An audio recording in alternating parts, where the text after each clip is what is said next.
Cut candidates are coming up in just a moment, but really quickly, help us reach our goal, which is 35,000 subscribers by the time the NFL draft kicks off. We are less than 2,000 subs away, so chipping away, baby. Hit the sub button down below for the best Browns content on YouTube.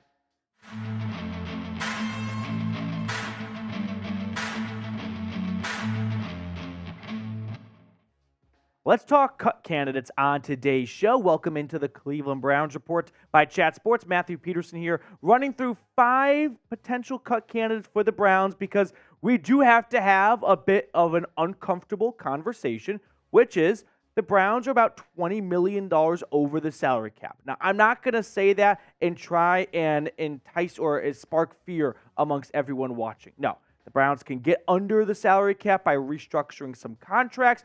No, that does not mean players take less money. It simply means taking their base salary for this season and lowering that and prorating it over the remaining years of their contract. They can also add void years to contracts, which are like fake years tacked on to the end that the player won't be there for, but some of the money related to the cap will be dedicated to those years.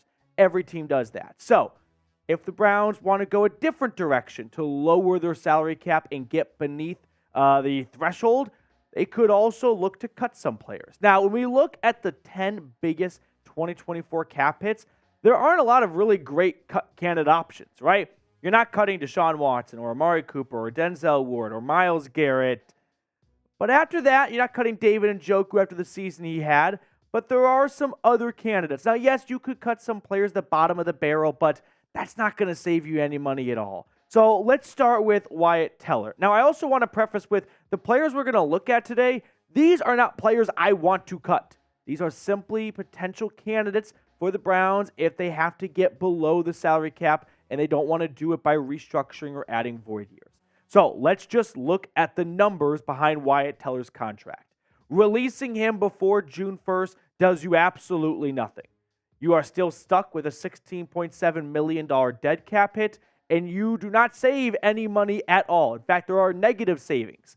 Don't ask me how, but there are negative $5.51 million in cap savings. However, if the Browns were to release Wyatt Teller after June 1, right, you get 2 post-June 1 release designations, they could save $6.4 million this season, and that would eat away almost a third of what they have to get below the salary cap. Now, Wyatt Teller this past season, I think played one of his best years. I mean, if this is a down year for Wyatt Teller and he's still ranked as a top 15 guard in football, sign me up for more seasons like this because I don't think you're going to find anyone much better than that. Could you roll the dice and move on from him and draft a guard? Yeah. Doesn't mean you're going to find better guard play. In fact, you might be looking for a new guard after that. So when this team is trying to go all in on 2024, I don't think the solution to that is let's cut one of our best offensive linemen. That doesn't seem like you're taking a big step forward, in my opinion. I don't think they ultimately will cut Wyatt Teller. I understand that when you look at the offensive line, you're not moving on from Ethan Posick because he's on the cheapest contract of all 5, essentially. Jed Wills has a fully guaranteed 5th-year option. You save $0 by cutting him. Maybe you could trade him, but that doesn't seem very likely. The Browns are very upbeat about Jed Wills. That leaves you with Bitonio and Jack Conklin, which we'll probably, I'll tell you right now, we will talk about later on. Now, I do want to toss this question your way because before we started filming, our new producer, Cullen Brown, he's doing a great job, but he might not have the best takes. He took the under for the Browns win total at 10.5. I reminded him they won 11 games last year, and they started 5 different quarterbacks. But in his defense, much tougher schedule in 2024. So let me know, over or under 10.5 wins for the Browns next season.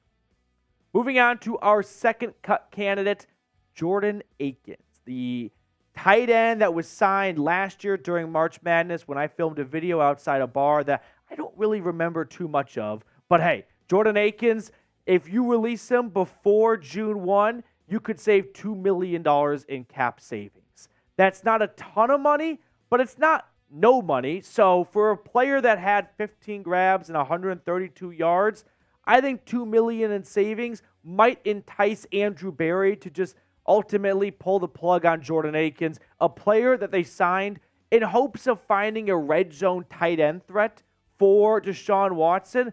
But what I don't think the Browns what the Browns counted on was David Njoku would be a Pro Bowl caliber tight end this year, and they wouldn't need Jordan Akins to fill that role, okay? Now, what's a little bit hairy about the Browns' tight end room is if you move on from Jordan Akins, you're pretty much at scratch because Harrison Bryant is a free agent. Not too optimistic about them bringing him back, but it could happen. So then you have to completely remake your tight end room after David Njoku, which they could do through the draft, but again, you are putting yourself in a risky position where if you move on from Akins, you don't bring Bryant back, and you draft a tight end, you are one injury away from having a rookie tight end play meaningful and serious snaps for you. And my guess is they're not going to find a ready-to-roll rookie tight end in day 3 of the draft. Ultimately, though, I think Jordan Akins is a goner. They could try and find a cheaper free agent elsewhere. They could use some of that money to bring back Harrison Bryant for a lot less. I just think for what Akins produced last season, you could really use those $2 million in savings and apply it elsewhere. Let's move on to our third cut candidate for the Browns. Let's go with right tackle Jack Conklin. I feel really bad for Jack Conklin because he's one of the better tackles in football when healthy. He's not even 30 years old yet his career has seriously been derailed by injuries. A torn ACL in Tennessee and then 2 major leg knee injuries here in Cleveland. And I don't know what happens at tackle. I know this much. If the Browns' biggest issue this offseason is they've got 3 starting caliber tackles and only 2 spots, I'd much rather have that problem than a problem that a lot of other teams are facing right now, which is we don't have any good tackles. I mean, look at the Super Bowl right now, okay? You've got the 49ers and the Chiefs, 2 of the best offensive lines in football. So I don't think the Browns are actually looking to move on from good offensive linemen. That seems like something that might come back and bite you in the derriere. For now, I've got Jack Conklin technically as the starter because, well, I guess he is the starter, but DeJuan Jones we saw play really, really well last year as a rookie, and there's a lot of optimism that the jump he could take in year 2 would solidify his start as a starting offensive lineman for the Browns.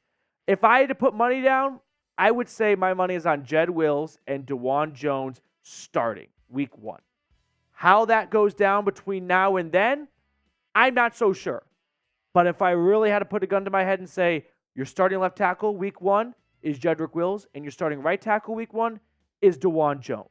So let's discuss the possibility of the Browns financially moving on from Jack Conklin because not too many moons ago, they extended him to a nice 4-year contract extension. However, if you release Conklin before June 1, you're in the same boat as Teller. There are no savings to be had. There is none, not one. However, if you release him or trade him after June 1, which you have to be below the salary cap by the start of the league year, so that money doesn't do you a whole lot of good when you need to get down below the threshold before that first day in March, you could save $4.5 million. I think the Browns take all 3 of these tackles into training camp. You never know what injury could pop up. The last thing you want to do is trade Jack Conklin or trade Jed Wills, I suppose. You're not trading DeJuan Jones. And then an injury happens on the second day of camp in Berea, and you wish that you never made that trade. However, go into training camp, and maybe another team loses a starting tackle, and they give the Browns a phone call. All of a sudden, Jack Conklin's trade value has skyrocketed compared to the boring months of June and July when no one's getting hurt and no one's looking to trade for an expensive 29-year-old tackle who's had 3 major knee injuries. However, you could spin that into, we have a starting tackle for you, and you just lost your starting right tackle, and you're a contending team in the NFC. Let's make a deal. So who do you guys think does not start week 1? The unfortunate part is if I'm power ranking these 3 tackles, I think Jack Conklin's probably 1, DeJuan Jones is 2, and Jed Wills is 3. But one guy's coming off back-to-back injury, healthy, injury seasons like Jack Conklin. DeJuan Jones is cheap, and he's ascending, and Jed Wills is average, but very much a startable player on your offensive line. So if you could redo these positions, that would make things a lot easier, but I don't think the Browns are interested in doing that.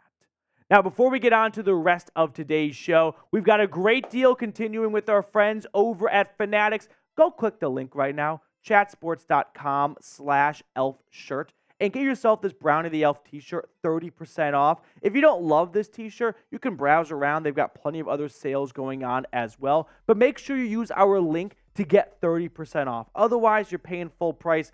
And when you get something on sale, it almost feels like they're paying you. Now, that link is in the comments and description of today's video. Moving on to our fourth cut candidate. This one I don't like at all. It's Joel Bitonio. I debated not even including him at all just to send a message.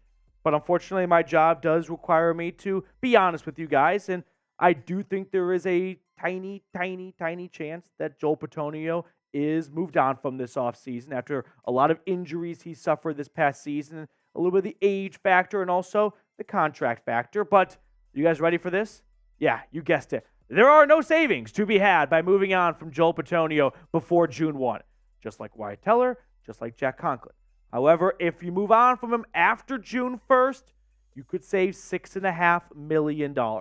I don't think the Browns are going to move on from Joel Bitonio. Why? Because I listened to Andrew Berry's press conference at the end of the year, where he talked about how inspiring it was that Bitonio and Teller both went back in that playoff game when the result was, pretty much in hand, but they played through serious injuries to be out there with their teammates. Here's what Berry said. And one of the things I wrote down in my OneNote moving forward was I think we have something here.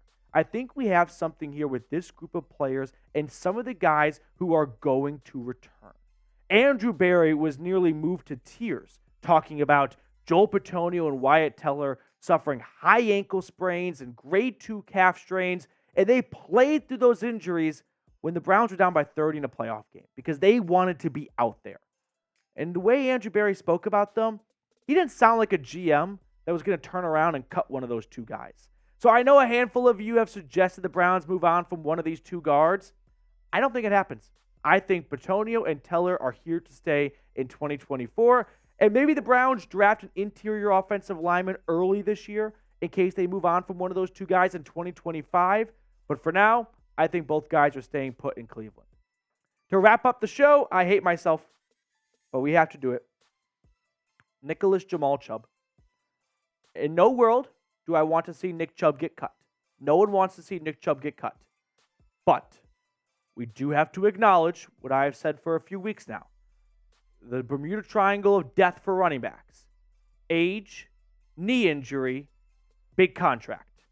And unfortunately, Chubb finds himself right in the middle of all three of those intersections. If the Browns were to move on from him before June 1, unlike the other guys we looked at, it could save $16 million. It is nearly the entirety of their deficit they have to make up right now.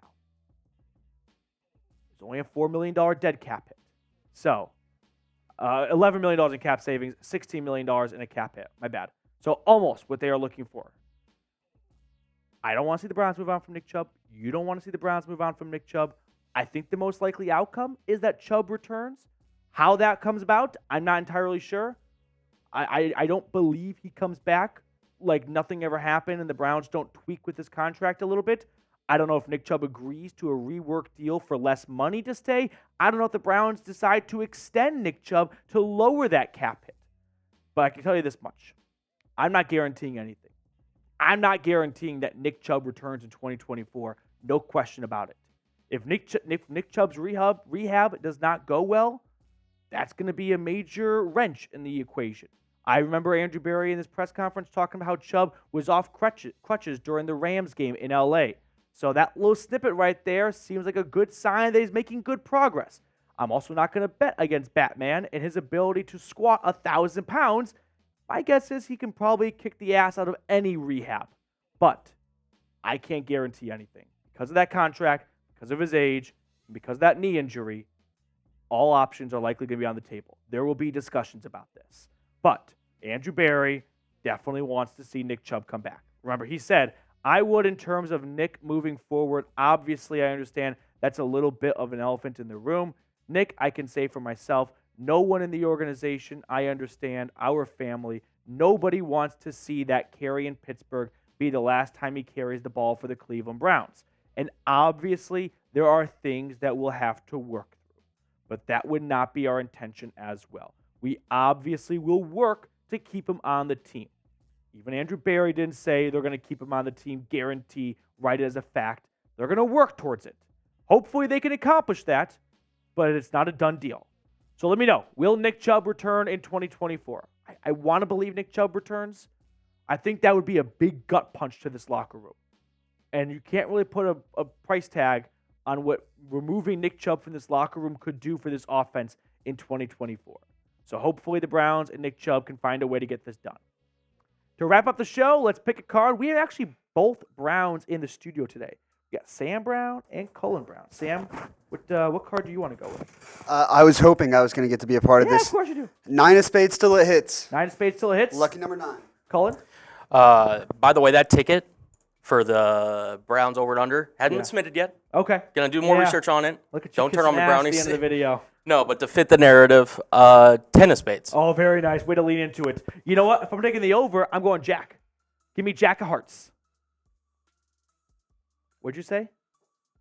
10 of spades. 10 of clubs. Oh. Wow. That's tough. And he came into the studio earlier calling his shot that he was going to get it today. That's something that's going to keep you up at night. Those are those mid-range putts that you just cannot get over. Okay, now Sam's got PTSD. We're going to sign off. We're going to get on out of here. Let you guys enjoy the rest of your day. Go Brownies.